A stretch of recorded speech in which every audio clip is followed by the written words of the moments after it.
Hello students. आज हम एक बहुत ही इंटरेस्टिंग टॉपिक पढ़ेंगे जो इकोनॉमिक्स और स्टैटिस्टिक्स दोनों में इम्पॉर्टेंट है। डायग्राम्स और ग्राफ का मीनिंग और उसका यूज़। इकोनॉमिक्स क्या करता है? इकोनॉमिक्स रियल वर्ल्ड में होने वाले इकोनॉमिक इवेंट्स को एक्सप्लेन करता है और उनका एनालिसिस करता है। ये एनालिसिस मेनली उन स्टैटिस्टिक्स पर बेस्ड होता है जो गवर्नमेंट, बैंक्स या इंटरनेशनल ऑर्गेनाइजेशन जो होती है वो प्रोवाइड करती है। लेकिन दिक्कत क्या होती है? कॉमन लोग को ये डिस्कशन बोरिंग लगता है, उन्हें एनालिसिस में इंटरेस्ट नहीं होता है। तो एक्सपर्ट्स ने एक सिंपल वे निकाला, पिक्चर्स के थ्रू बताना। जब इंपॉर्टेंट इवेंट्स या इकोनॉमिक चेंजेस होते हैं तो उन्हें हम पिक्चर्स के थ्रू दिखाते हैं। ये पिक्चर्स दो टाइप की होती है, डायग्राम्स, ग्राफ्स। अब हम इन दोनों का मतलब समझेंगे। तो सबसे पहले आता है डायग्राम। डायग्राम एक पिक्चर होती है जो ऑब्जर्वेबल डेटा को शो करती है। स्केल्स और मेजरमेंट का यूज होता है, लेकिन डीप स्टैटिस्टिकल नॉलेज जरूरी नहीं होता। ठीक है। डायग्राम कब बनाते हैं? जब डेटा डिस्क्रीट फ्रीक्वेंसी डिस्ट्रीब्यूशन में हो। ये डेटा सेल्फ एक्सप्लेनेटरी होता है, मतलब बिना ज़्यादा एक्सप्लेनेशन के लोग समझ जाते हैं। इसलिए डायग्राम बनाने के लिए एक्सपर्ट्स होना ज़रूरी नहीं है। डायग्राम का यूज़ कहाँ होता है? एडवर्टाइजिंग कंपनीज यूज़ करती है तो ड्रॉ अटेंशन। ठीक है। एडवर्टाइजिंग कंपनी जो होती है वो क्यों यूज़ करेगी ये डेटा? ताकि पब्लिक का ध्यान उनके सामने आ सके, उनके साथ रहे। गवर्नमेंट यूज़ करती है टू गिव इंफॉर्मेशन और सोशल ऑर्गेनाइजेशन यूज़ करती है फॉर अवेयरनेस। अब यहाँ पे हम ये देखते हैं कि डायग्राम होता क्या है। मतलब डायग्राम का एक शॉर्ट ट्रिक मैं तुमको बता दूँ। डायग्राम कैसा होता है? Simple, self explanatory and discrete data होता है। ठीक है। उसमें ग्राफ्स क्या होते हैं? ग्राफ भी डेटा का विजुअल रिप्रेजेंटेशन है, लेकिन ये यूज होता है कॉम्प्लेक्स और कंटिन्यूअस डेटा के लिए। ग्राफ मेनली उन डेटा के लिए होता है जहां डीप स्टैटिस्टिकल एनालिसिस की जरूरत ही नहीं है। ठीक है। ग्राफ कब बनते हैं? जब डेटा कंटिन्यूअसली फ्रीक्वेंसी डिस्ट्रीब्यूशन में हो और जब डेटा सेल्फ एक्सप्लेनेटरी ना हो तो स्टैटिस्टिकल टूल्स का यूज होता है सिंप्लीफाई करने के लिए। अब ग्राफ का भी एक शॉर्ट ट्रिक बता दूं तो graph is equal to complex data, not self explanatory and continuous data. Graph क्या है? कॉम्प्लेक्स डेटा है, सेल्फ एक्सप्लेनेटरी नहीं है और एक कंटिन्यूअस डेटा है। अब हम देखेंगे एग्जांपल ऑफ डेटा डिस्ट्रीब्यूशन और importance of diagram and graph in economics. सबसे पहले बात करते हैं डिस्क्रीट या डिसकंटिन्यूअस फ्रीक्वेंसी डिस्ट्रीब्यूशन की। टेबल 1.1 में दिया गया है प्राइस और डिमांड, जिसमें प्राइस का हर एक वैल्यू स्पेसिफिक और अलग है, जैसे 1 to 100 units, 2 to 80 units, 5 to 70 units, so on. ठीक है। ये वैल्यू सेपरेट होती है, इसलिए ये डिस्क्रीट डेटा है। ऐसे डेटा के लिए डायग्राम का यूज होता है, बार चार्ट, पिक्टोग्राम एक्सेट्रा। ठीक है। अब यहाँ पे हम बात करते हैं कंटिन्यूअस फ्रीक्वेंसी डिस्ट्रीब्यूशन की। Table 1.2 income class versus number of people. ठीक है। तो 10,000 to 20,000, 20,000 to 30,000, 30,000 to 40,000। ये आप देखोगे तो एक चेन की तरह आगे आगे बढ़ रहा है, मतलब 10 से 20, 20 से 30 और 30 से 40। ठीक है। 1.3 में आप देखोगे classes of marks versus student, 10 to 19, 20 to 29 and 30 to 39। ये भी एक चेन की तरह ही आगे बढ़ रहा है। ठीक है। यहाँ डेटा रेंज में दिया गया है, वैल्यूज के बीच कोई गैप नहीं है। इस टाइप के डेटा को हम ग्राफ के थ्रू रिप्रेजेंट करते हैं, लाइक हिस्टोग्राम और फ्रीक्वेंसी पॉलीगॉन। ठीक है। अब समझते हैं डायग्राम्स और ग्राफ इकोनॉमिक्स में क्यों इंपॉर्टेंट है। तो फर्स्ट पॉइंट है इजी टू अंडरस्टैंडिंग। ठीक है। इकोनॉमिक्स थोड़ा डिफिकल्ट सब्जेक्ट होता है, लेकिन डायग्राम और ग्राफ यूज इजी और क्लियर बना देता है। फिर है ट्रेंड एनालिसिस। पास्ट के डेटा के ट्रेंड्स जैसे जीडीपी, इन्फ्लेशन को हम इजीली ऑब्जर्व कर सकते हैं through graphs. Changes in economic, अलग अलग सेक्टर में क्या चेंज हो रहे हैं वो क्लियरली शो किया जा सकता है डायग्राम ग्राफ से। ओके। कंपैरिजन, डिफिकल्ट ग्रुप या रीजन्स के डेटा को हम कंपेयर कर सकते हैं विजुअली, इनकम, पॉपुलेशन एक्सेट्रा। ठीक है, सेव्स टाइम एंड एफर्ट। जब डेटा बहुत कॉम्प्लेक्स होता है तो डायग्राम्स और ग्राफ्स प्रेजेंटेशन इजी बना देते हैं। प्रेजेंटर का टाइम और व्यूअर का समझने का एफर्ट दोनों बचता है। अब हम समझेंगे कि कुछ मुश्किल इकोनॉमिक कॉन्सेप्ट को भी हम डायग्राम्स और ग्राफ के थ्रू इजीली समझ सकते हैं, जैसे एक्सपेंशन और contraction of demand and supply, price elasticity, macro economics fluctuations. ये सब डिफिकल्ट टॉपिक्स को अगर हम टाइम सीरीज ग्राफ के फॉर्म में देखें तो समझना इजी हो जाता है। फॉर एग्जाम्पल, शॉर्ट रन या लॉन्ग रन के फ्लक्चुएशंस इन एग्रीकल्चर या इंडस्ट्री सब टाइम के अकॉर्डिंग ग्राफ के थ्रू रिप्रेजेंट किए जाते हैं। This is why diagram and graph are not just tools, they are the backbones of data explanation in economics. अब बात करते हैं कि जब भी डायग्राम या ग्राफ ड्रॉ करते हो तो किन बातों का ध्यान रखना चाहिए। तो फर्स्ट है choice of type of presentation. सबसे पहले सही डायग्राम चूज करना इंपॉर्टेंट है, जैसे बार या पाई चार्ट। प्रेजेंटेशन भी क्लियर होनी चाहिए, तभी ऑडियंस को समझ में आएगा। क्लैरिटी, डायग्राम नीट और क्लीन होना चाहिए।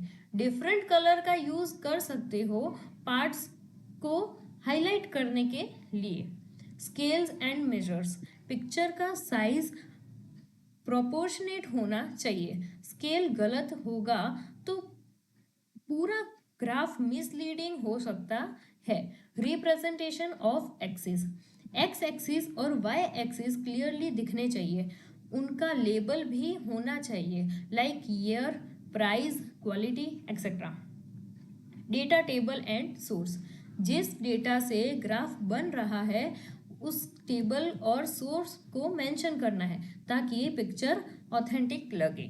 मेथड ऑफ कैलकुलेटिंग डेटा, अगर ग्राफ किसी फॉर्मूला से डिराइव्ड डेटा पर बेस्ड है तो वो फॉर्मूला या मेथड मेंशन करना ज़रूरी है। अब देखते हैं डायग्राम के टाइप्स। कॉमनली यूज्ड डायग्राम कितने होते हैं। एक तो हो जाता है पिक्टोग्राम। पिक्टोग्राम क्या होता है, पिक्चर बेस्ड डायग्राम होता है। स्कैटर डायग्राम, स्कैटर क्या होता है, डॉट्स शोइंग डायग्राम, ठीक है, जो डॉट्स बताते हैं। लाइन डायग्राम क्या होता है, line period time period based होता है, ठीक है, ये लाइंस कहाँ जाती है, टाइम पीरियड को हमें बताती है। Circle diagram, parts of whole. Bar diagram, vertical और horizontal bars. Pie diagram, circular representation. अब हम बात करेंगे एक और इम्पॉर्टेंट डायग्राम के बारे में, टाइम बेस्ड लाइन डायग्राम, जिसे हम कर्व डायग्राम भी कहते हैं। लाइन डायग्राम क्या शो करता है, ये डायग्राम दो वेरिएबल के बीच के रिलेशनशिप के शेप या स्लोप दिखाता है। डिमांड कर्व, सप्लाई कर्व, ठीक है। इंडिपेंडेंट वेरिएबल एक्स एक्सिस पर होता है, डिपेंडेंट वेरिएबल वाई एक्सिस पर प्लॉट किया जाता है। ठीक है, चलिए एक रियल एग्जाम्पल देखते हैं। टेबल 1.4 में हमें दिया गया है 1951 से लेके 2011 तक हर डिकेड का पॉल्यूशन ग्रोथ रेट। ठीक है, इस डेटा से एक लाइन डायग्राम बनाया गया है जिसमें आप देख सकते हो किस ईयर में ग्रोथ ज़्यादा था और किस ईयर में कम था। ठीक है, ऑब्जर्वेशंस क्या है इसमें, तो सबसे ज़्यादा ग्रोथ 1971 से लेके 81 के बीच थी, 24.66%। सबसे कम ग्रोथ 2001 से लेके 2011 में थी। ऐसे डायग्राम को हम टाइम बेस्ड लाइन कर्व कहते हैं क्योंकि डेटा टाइम पीरियड के बेसिस पर वेरी करता है। टाइम जैसे जैसे आगे बढ़ेगा डेटा भी फ्लक्चुएट होगा और वो उसी हिसाब से चलेगा। ठीक है, अब नेक्स्ट है हमारा बार डायग्राम। बार डायग्राम में किसी भी वेरिएबल की वैल्यूज को दिखाया जाता है यूजिंग वर्टिकल या हॉरिजॉन्टल बार्स। हर वैल्यू के लिए एक सेपरेट बार होता है। For example, literacy rate in different years, male female comparison, inflation over time. Bar का हाइट या लेंथ बताता है वैल्यू कितनी है। बार डायग्राम थ्री टाइप्स के होते हैं, सिंपल बार डायग्राम, क्लस्टर्ड बार डायग्राम और डिवाइडेड बार डायग्राम। और सिंपल बार डायग्राम क्या होता है? ये डायग्राम सिर्फ एक ही वेरिएबल का डिस्ट्रीब्यूशन दिखाता है across different regions, different time periods. For example, अगर हम देखें कि गुजरात, महाराष्ट्र और दिल्ली का लिटरेसी रेट क्या है, तो हर स्टेट के लिए एक बार ड्रॉ करेंगे। ये डायग्राम हमें हेल्प करता है इजीली कंपेयर करने के लिए कि कौन सी वैल्यू ज़्यादा है और कौन सी कम। एक प्रैक्टिकल और टेस्टी एग्जाम्पल के थ्रू सिंपल बार डायग्राम समझते हैं। एक चॉकलेट शॉप का बाय मंथली सेल डेटा, जिसमें हर 2 महीने का चॉकलेट बॉक्स सेल दिया गया है इन यूनिट्स, ठीक है, जो आपके टेबल 1.5 में दिखाया है। तो जनवरी टू फरवरी का डेटा है, मार्च अप्रैल का है, मई जून का भी है, जुलाई टू अगस्त, सितंबर टू अक्टूबर एंड नवंबर टू दिसंबर। इस डेटा का सिंपल बार डायग्राम बनाया गया है फिगर 1.2 में। हर बार एक अलग मंथ पर पैर को रिप्रेजेंट कर रहा है और हाइट बढ़ती है कितने यूनिट्स बेचे गए उस हिसाब से। अब बात करते हैं क्लस्टर बार डायग्राम की। इस टाइप के डायग्राम में एक ही वेरिएबल की मल्टीपल रिलेटेड वैल्यूज दिखाए जाते हैं, यूजुअली अक्रॉस कैटेगरीज के, ठीक है। अगर एग्जाम्पल की बात करें, अगर बेस हो टाइम जैसे मंथ और वेरिएबल हो लिटरेसी लेवल, तो हर मंथ के लिए 2 बार्स होंगे, एक फॉर मेल लिटरेसी, एक फॉर फीमेल लिटरेसी, और दोनों मिलाकर एक क्लस्टर बनाएगा। हर बार को कलर अलग होता है फॉर बेटर कंपैरिजन। चलिए एक और रियल एग्जांपल देखते हैं। टेबल 1.6 में दिया गया है chocolate boxes of 3 size, small, medium and large, और इनकी सेल्स हर 2 महीने के लिए दिया गया है। एग्जाम्पल जनवरी से फरवरी, ठीक है, मतलब जनवरी फरवरी, नवंबर दिसंबर, ये आपका एग्जाम्पल हो गया, ठीक है। स्मॉल है, मीडियम है, लार्ज है, ये अलग अलग टाइप के चॉकलेट बॉक्सेस हैं। इन डेट से क्लस्टर बार चार्ट बनाया जाता है, जहां हर मंथ के लिए 3 बार्स साइड बाय साइड होते हैं, 1 for each side of chocolate box. ये हमें हेल्प करता है इजीली कंपेयर करने में कौन सा साइज सबसे ज़्यादा बेचा गया, किस मंथ में क्या ट्रेंड था, ठीक है। अब हम देख रहे हैं उसका एक्चुअल चार्ट। फिगर 1.3 में आप देख सकते हो एक शॉप के चॉकलेट बॉक्स सेल्स दिखाया गया है, 3 साइज के बॉक्सेस, स्मॉल, मीडियम, लार्ज, और हर 2 महीने में एक इनका सेल्स अलग अलग क्लस्टर के फॉर्म में दिखाया गया है। मंथ लाइक जनवरी, फरवरी, मार्च, अप्रैल एक्सेट्रा। हर मंथ के लिए 3 बार, एक हर साइज के लिए स्मॉल, मीडियम एंड लार्ज, ठीक है। बार्स डिफरेंट पैटर्न्स में दिए गए हैं for clear comparisons. May June all 3 size sold equally, ठीक है। मई और जून में क्या हुआ, तीनों बॉक्स के जो साइज है वो इक्वली सेल किए गए। नवंबर दिसंबर में क्या था, छोटे बॉक्सेस का यूनिट ज़्यादा था। इन चार्ट से हमें इजीली पता चल जाता है कि किस महीने में कौन सा साइज ज़्यादा बिकता था। अब बात करते हैं डिवाइडेड बार डायग्राम की। इस डायग्राम में हर एक बार के अंदर सब डिवीजन होते हैं। हर बार एक टोटल वैल्यू को रिप्रेजेंट करता है और उसके अंदर छोटी कैटेगरीज होती है। एक बार हो सकता है, एग्जाम्पल लेते हैं कि एक बार हो सकता है ऑल इंडिया सेल का, जो डिवाइड होता है रूरल सेल्स में और अर्बन सेल्स में। ईच डिवीजन बार में कलर या पैटर्न से अलग दिखाया जाता है और वैल्यूज भी लिखी होती है कंपैरिजन के लिए।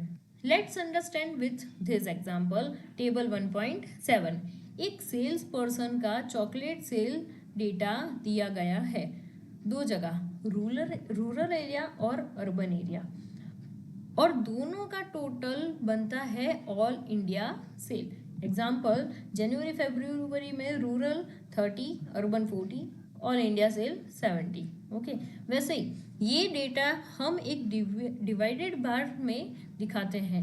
एक बार का लोअर पार्ट रूरल सेल्स है, अपर पार्ट अर्बन सेल्स है, दोनों मिलते हैं, टोटल दिखाते हैं, तो क्या हो जाता है ऑल इंडिया सेल्स। इसे हम क्लियरली पता चलता है कि कंट्रीब्यूशन किस एरिया का ज़्यादा है। यहाँ हम देख रहे हैं एक single bar for each bimonthly period. हर बार दो पार्ट्स में डिवाइडेड है, लोअर पार्ट रूरल सेल्स के, अपर पार्ट अर्बन सेल्स के लिए। मंथ्स है जैन, फेब, मार्च, अप्रैल, नवंबर, दिसंबर वगैरह वगैरह। पैर में दो दो मंथ्स है। Each bar shows total sales split into two segment for rural and urban sales. हर सेगमेंट का पैटर्न अलग है ताकि कंपैरिजन इजी हो। एग्जाम्पल जनवरी फरवरी रूरल में 30 एंड अर्बन में 40। ठीक है, अब ये काम क्या करता है, this helps us to see contribution of each sector in the total sale. अब हम पढ़ेंगे बार डायग्राम ड्रॉ करते वक्त क्या ध्यान में रखना चाहिए। विड्थ ऑफ बार्स, बार की विड्थ कोई डेटा रिप्रेजेंट नहीं करती, सभी बार्स की विड्थ इक्वल होनी चाहिए। ये एक्चुअल डेटा रिप्रेजेंट करती है। लेंथ एंड हाइट जो होती है वो एक्चुअल डेटा रिप्रेजेंट करती है। जितनी ज़्यादा वैल्यू उतनी बड़ी बार। इक्वल स्पेसिंग, सभी बार्स के बीच का डिस्टेंस इक्वल होना चाहिए। पहला बार और ओरिजिन के बीच भी बेस लाइन कंसिस्टेंसी, सभी बार्स एक ही बेस लाइन पर होने चाहिए, यूजुअली एक्स एक्सिस के साथ। Order of data, bars should be drawn left to right as per data series. आज के डिजिटल ज़माने में बार्स हॉरिजॉन्टल भी बनाए जा सकते हैं यूजिंग कंप्यूटर्स। अब चलते हैं अगले डायग्राम टाइप पे, पाई डायग्राम पे। पाई डायग्राम क्या होता है, एक सर्कल होता है जिसे डिग्रीज में डिवाइड किया जाता है। हर कंपोनेंट का साइज प्रोपोर्शनेट होता है डेटा के अकॉर्डिंग। जब टोटल डेटा एक सिंगल होल को रिप्रेजेंट करता है और उस होल के पार्ट्स दिखाते हैं तब यूज होता है पाई चार्ट। एग्जाम्पल से समझते हैं, अगर एक स्कूल के स्टूडेंट को उनके फेवरेट फ्रूट्स के बेसिस पे दिखाना है तो 40% जो है वो क्या पसंद कर रहे हैं, मैंगो, 30% एप्पल पसंद कर रहे हैं एंड 30% जो है वो बनाना प्रेजेंट करते हैं, ठीक है, पसंद करते हैं। तो सर्कल को 360 के हिसाब से डिवाइड करेंगे। मैंगो के लिए 144%, सॉरी 144 डिग्री, वैसे हम 360 डिग्री के हिसाब से डिवाइड करेंगे। पाई डायग्राम जो है वो परफेक्ट फॉर परसेंटेज वाइज और प्रोपोर्शन बेस्ड डेटा। ये जो पाई डायग्राम है ना, परसेंटेज के हिसाब से सबसे ज़्यादा सही रहता है कि कितना परसेंट क्या किसके साइड जाएगा। अब हम डिस्कस करेंगे एक बहुत ही कॉमन और इम्पॉर्टेंट विजुअल टूल, पाई डायग्राम। जब एक कंप्लीट सर्कल यानी कि 360 डिग्री को पार्ट्स में डिवाइड किया जाता है बेस्ड ऑन डेटा परसेंटेज, तब बनता है पाई चार्ट। हर पोर्शन का एंगल डेटा के प्रोपोर्शन के अकॉर्डिंग कैलकुलेट होता है। अब फॉर्मूला जो है डिग्री का वो क्या रहेगा, degree is equal to component value divide by total value and multiply by 360 degree.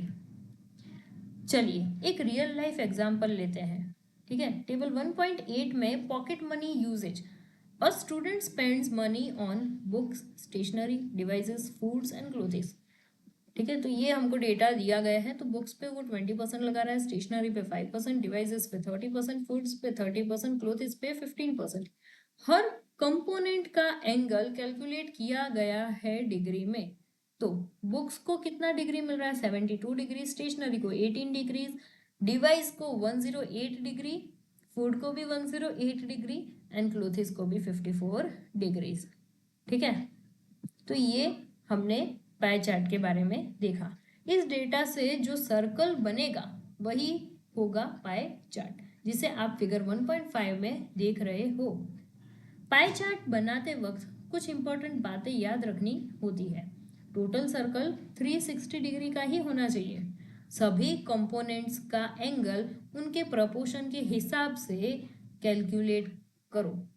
अगर कंपैरिजन करना है बिटवीन टू रीजन्स और टाइम पीरियड्स तो two pie chart side by side draw करो, one small one big depending on data set sizes.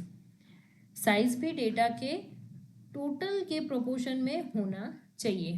अब चलिए एक overview लेते हैं टाइप ऑफ ग्राफ्स का जो इकोनॉमिक्स में यूज होते हैं।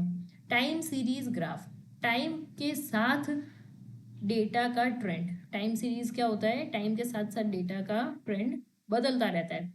Graphs for continuous frequency distribution, continuous frequency के लिए कौन से ग्राफ यूज होते हैं?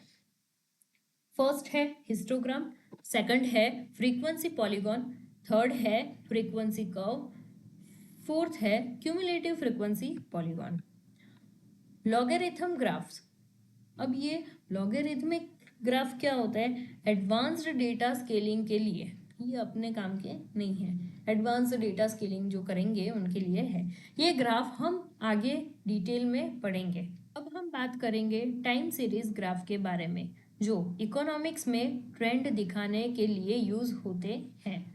जब किसी भी economic activity like trade cycle में शॉर्ट टर्म या लॉन्ग टर्म चेंजेस को ऑब्जर्व किया जाता है और उन चेंजेस को टाइम के बेसिस पर ग्राफ में दिखाया जाता है तो वो बनाता है time series graph. Example GDP over year, ठीक है, unemployment rate over months, price level over time.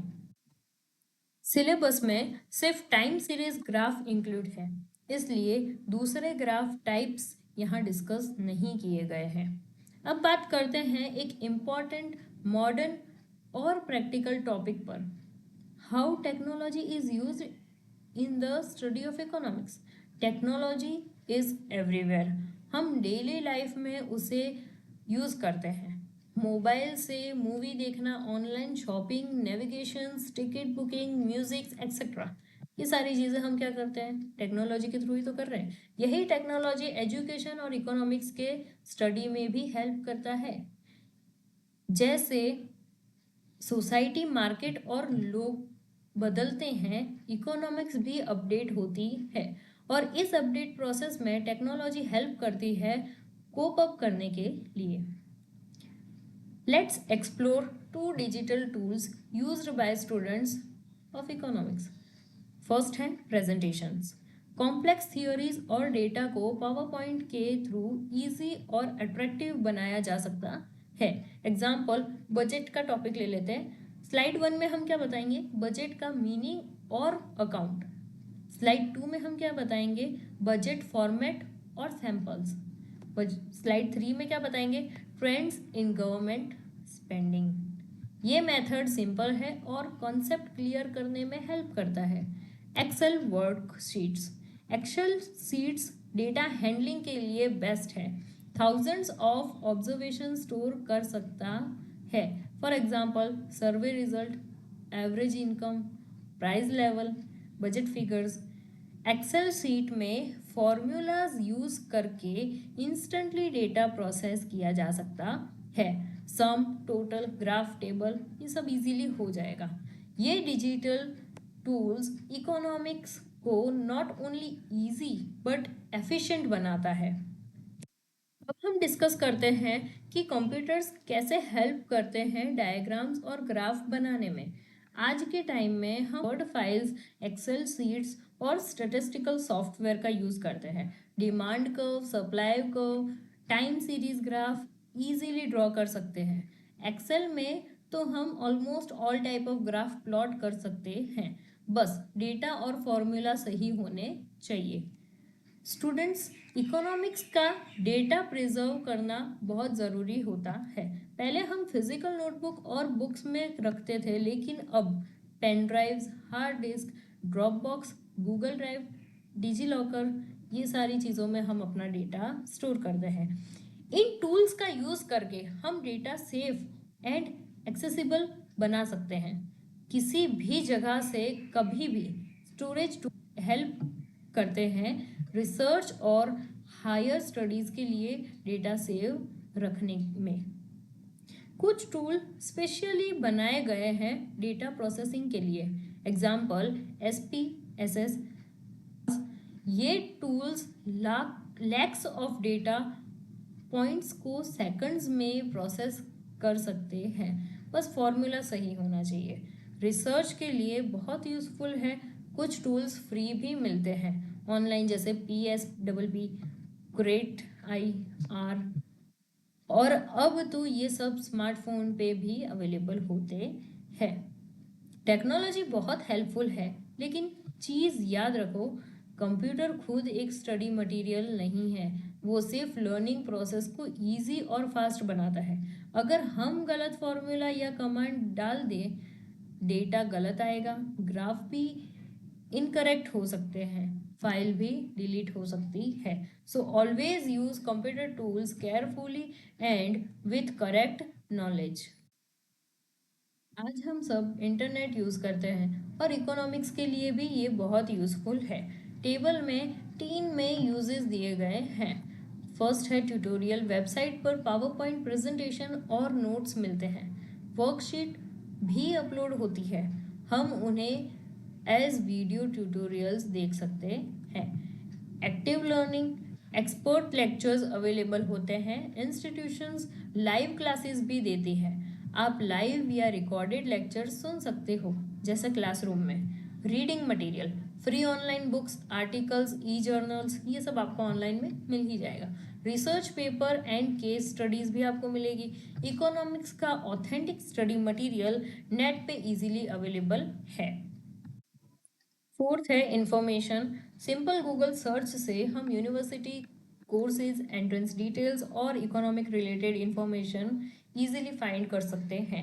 Example है best college for BA economics, top entrance test. सबसे ज़्यादा आप किस पे बिलीव करते हो वो आप वहाँ से ढूंढ सकते हो। मिसलेनियस, इंटरनेट पर हम इकोनॉमिस्ट के कोट्स, बुक्स के नेम और रेफरेंस मटेरियल सर्च कर सकते हैं। एग्जाम्पल है कोट्स बाय अमर्त्य सेन और Adam Smith. Data, economics heavily depend on secondary data like budget, banking, agricultural, employment, trade। Official data source include करते हैं reserve bank of India, ministry of finance, ministry of commerce, NSSO, CSO, IMF, world bank, UNO, WHO, CMIE, etc. Only authentic source should be trusted. Always verify before using. Internet एक tool है, replacement for books और teachers नहीं।